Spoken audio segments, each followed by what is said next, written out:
देवादिदेव शास्त्रीय प्रभु महावीर के चरण कमलों में कोटिश वंदन नमन करने के उपरांत गुरु चरणों में रहकर जो कुछ भी ज्ञान अपनी स्वल्प बुद्धि में ग्रहण कर पाए हो वो आप सभी के समक्ष रखने का प्रयास करूंगी। नमोत्थनंग समनस भगवो महावीरस। ओम नमो भगवये सूये देव्याय। जिन वाणी का प्रसंग आपके समक्ष चला हुआ है, श्रवण कर रहे हैं आप 11 अंगों के माध्यम से 7वां अंग, जिसका नाम है श्री उपासक दशांग सूत्र, जिसका वर्णन आपके समक्ष चला हुआ है। और उसमें अभी क्या श्रवण कर रहे हैं जी?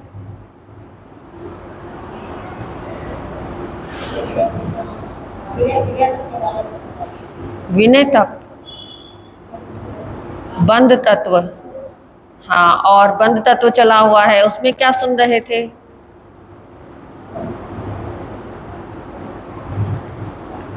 दो तीन दिन छुट्टियां हो गई ना? हाँ जी, गतियां, बहुत सुंदर। कि गतियों में जाने के विषय में कि कौन से कर्म जीवात्मा करता है जिससे किस किस गति में जन्म होता है, यही चल रहा था ना।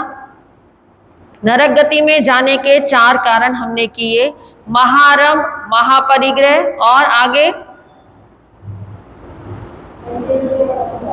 पंचेंद्रिय वध और मांसाहार। इनके द्वारा जीवात्मा नरक गति में प्रवेश करता है। तो ये सुनने और सुनाने का तात्पर्य ये है कि हमारी आत्मा जागरूक हो जाए और उन चीजों से हम दूर हो जाएं। और उसके आगे हमारी जो चर्चा चली थी त्रियंच गति को लेकर, त्रियंच गति क्या है, जिसके अंतर्गत हमने सुना त्रस और स्थावर 2 प्रकार के जीव। स्थावर होते हैं एकेंद्रिय जीवों को स्थावर कहा जाता है। और एकेंद्रिय कौन कौन से हैं? 5 होते हैं। पृथ्वी काय, आप काय, तेउ काय, वायु काय और वनस्पति काय। एकेंद्रिय जीव क्या है? जिनके पास मात्र शरीर है लेकिन उनको वेदना होती है, वो भी सुख दुख का अनुभव करते हैं, वो भी श्वासोश्वास लेते हैं। अभी हमारे क्या आ रहे हैं? पर्युषण पर्व आ रहे हैं। और पर्युषणों में आप सभी क्या करते हैं जी? अधिकांशतः क्या कर दोगे? हाँ, तपस्या तो करेंगे। और जो तपस्या नहीं करते तो वो भी क्या सोचते हैं? कुछ त्याग कर दे, है ना। रात्रि भोजन का त्याग कर दे, या कुछ सामायिक ज्यादा कर ले, या जमीगंध का त्याग कर दे, या हरी सब्जियों का त्याग कर दे। ऐसा तो भाव मन में रहता है ना, क्योंकि आजकल शरीर सबके खराब है तो तपस्या हर किसी से बन नहीं पाती। लेकिन फिर भी खाली क्यों छोड़ा जाए? कुछ ना कुछ तो करना ही चाहिए। जितना हमारे शरीर से बन सके तो क्या करते हैं? जो हम हरी सब्जियों का त्याग कर देते हैं तो वो किस लिए करते हैं जी? जीवों की रक्षा के लिए। एकेंद्रिय जो जीव है, वनस्पति जिसमें आती है, उसकी रक्षा के लिए हम क्या विचार करते हैं? कम से कम 8 दिन तो उनको क्या कर दे? अभय कर दे। 8 दिन के लिए तो वो हमारी तरफ से अभयदान को प्राप्त हो जाए, अर्थात उनको किसी भी प्रकार से कोई कष्ट ना हो। और उसके बाद पुण्य जैसे जैसे बढ़ता है वैसे वैसे इंद्रियां बढ़ती हैं। एकेंद्रिय जीव का जब पुण्य बढ़ता है तो 2 इंद्रिय बेइंद्रिय बनता है, फिर तेन्द्रिय, चौरेंद्रिय और उसके बाद आता है पंचेंद्रिय, जिसकी 5 इंद्रियां होती हैं। पंचेंद्रिय जीव जो होते हैं 5 प्रकार के होते हैं। कौन कौन से? जलचर, थलचर, खेचर, उड़पुर और भुजपुर। जलचर कौन से होते हैं? जो जल के अंदर निवास करते हैं। थलचर जो भूमि के ऊपर चलते हैं। खेचर अर्थात जो आकाश के अंदर विचरण करते हैं। उड़पुर जो छाती के बल चलते हैं। और भुजपुर जो भुजाओं के बल चलते हैं। इस प्रकार पंचेंद्रिय में भी 5 प्रकार के जीव होते हैं। बात चली थी त्रियंच गति की, तो त्रियंच गति जो हमें केवल ऐसा प्रतीत होता है कि त्रियंच गति में पशु और पक्षी आते हैं, तो अब ये आपको क्लियर हो गया होगा कि केवल पशु और पक्षी नहीं आते, उसमें वनस्पति, पेड़ पौधे, शीप, शंख, ये सब किस में आते हैं जी? ये सब त्रियंच गति के जीव, त्रियंच गति के जीव कहलाते हैं। त्रियंच गति में एक बार प्रवेश हो गया तो वहां से निकलना कोई आसान कार्य नहीं है, क्योंकि त्रियंच गति के अंदर जाने के बाद भी वहां से बाहर आना बड़ा मुश्किल होता है। किस प्रकार मुश्किल होता है? जिस प्रकार तालाब के अंदर काई जमी हुई है, जिसे शैवाल भी बोलते हैं, उसकी परत जमी हुई है और नीचे मेंढक है, किसी प्रकार से हवा का झोंका आया और वो थोड़ी सी साइड हो गई और वहां पे क्या हो गया? पानी की सतह ऊपर आ गई। मेंढक ने हल्का सा बाहर देखा और क्या देख रहा है? बाहर तो कुछ नया नया है। तो अब क्या चाहता है? अब वो थोड़ा सा और बाहर आया, उछलकर बाहर आता है और बाहर की दुनिया तो बड़ी ही रंग बिरंगी है। बाहर तो बाग बगीचे, पेड़ पौधे, इतने सारे प्राणी जो उसने कभी भी नहीं देखे। थोड़ी देर घूमा फिरा और मन में विचार आया कि चलता हूं और अपनी मेंढकी को भी, मोह के वशीभूत हो गया कि मेंढकी को भी लेकर आता हूं, उसे भी ये दुनिया दिखाता हूं। और जब वो उसके अंदर प्रवेश करता है, प्रवेश किया, मेंढकी को बताया, और जब दोबारा वो बाहर आने का प्रयत्न करता है तो वो काई की परत वापस आ गई और वो मेंढक क्या हो गया? पानी का मेंढक पानी में ही रह गया, बाहर आने को क्योंकि अब जगह ही नहीं है। तो वो जो शैवाल था, जो शैवाल है, उसके प्रभाव के कारण वो क्या हो गया? वापस उसी के अंदर चला गया। अब ये नहीं पता कि कब दूसरा हवा का झोंका आएगा और कब वो परत हटेगी और कब वो वापस बाहर आएगा। इसी प्रकार मनुष्य गति, एक बार यदि इसे छोड़कर चले गए तो ना जाने दोबारा इसमें प्रवेश कब हो पाएगा। तो हमें क्या करना है? हमें ऐसे कर्म करने हैं कि कम से कम ऊपर ना जा सके तो नीचे भी ना जाए। मनुष्य गति के जीव कम से कम मनुष्य गति में तो रह पाए। अब त्रियंच गति में जाने के लिए कहते हैं कौन से जीव त्रियंच गति में जाते हैं?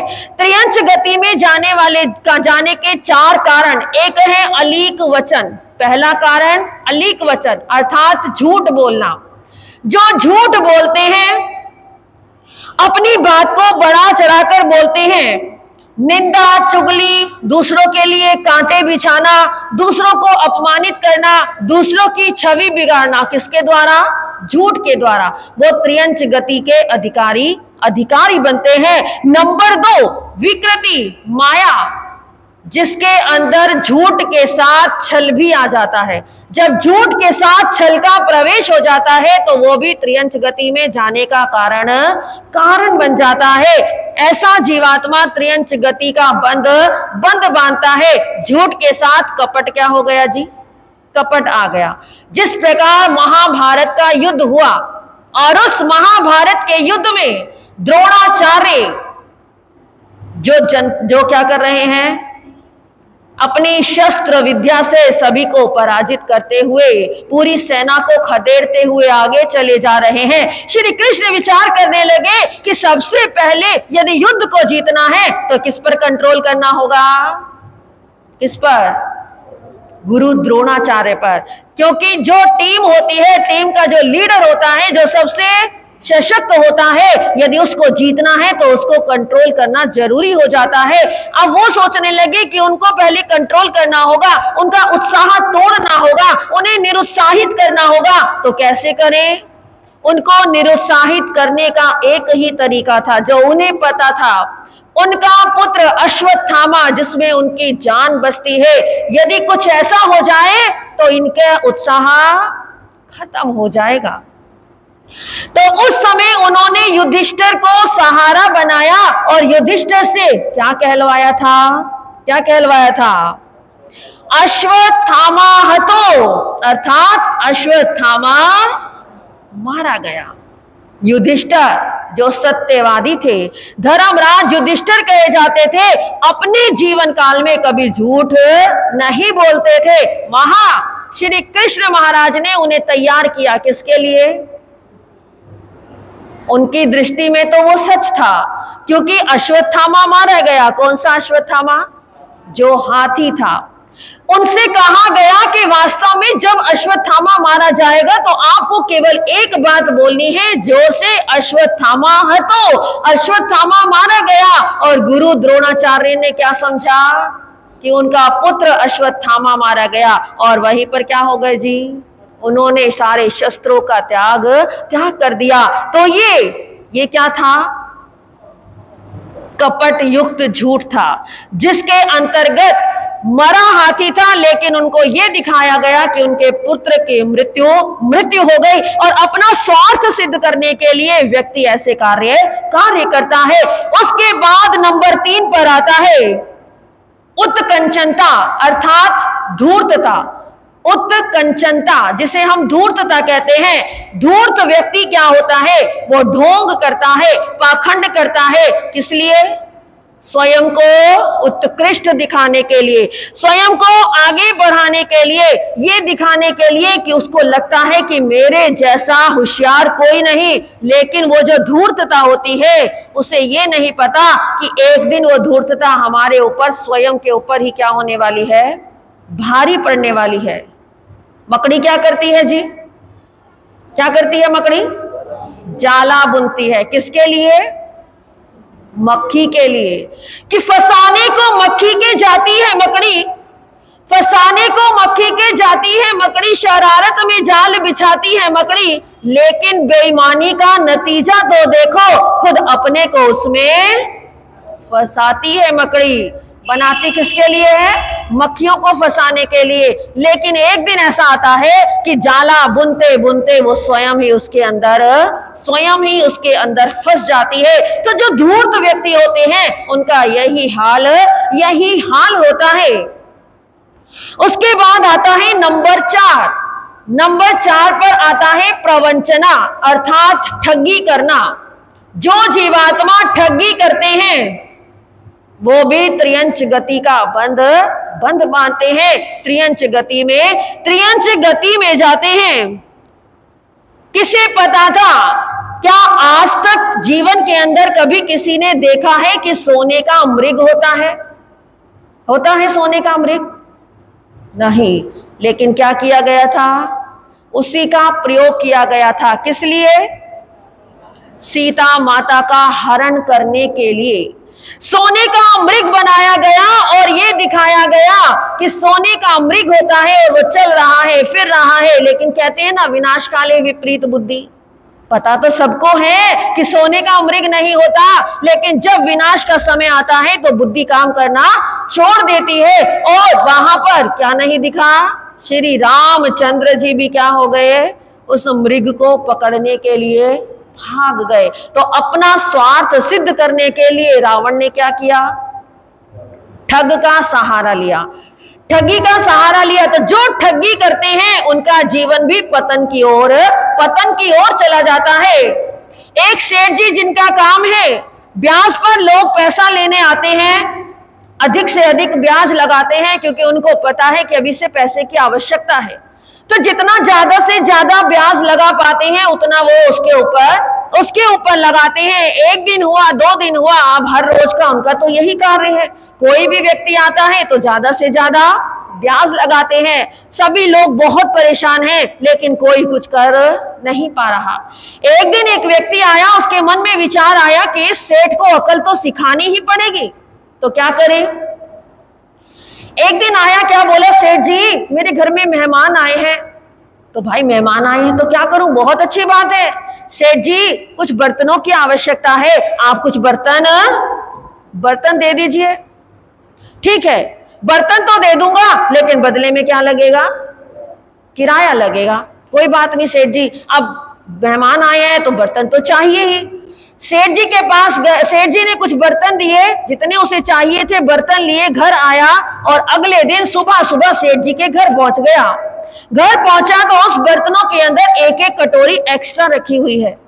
अब वो एक एक कटोरी जो एक्स्ट्रा रखी हुई है, सेठ जी ने देखा और क्या बोले कि अरे भाई तुम ये कटोरी क्यों लेकर आए? सेठ जी बहुत खुशी की बात है। क्या हुआ?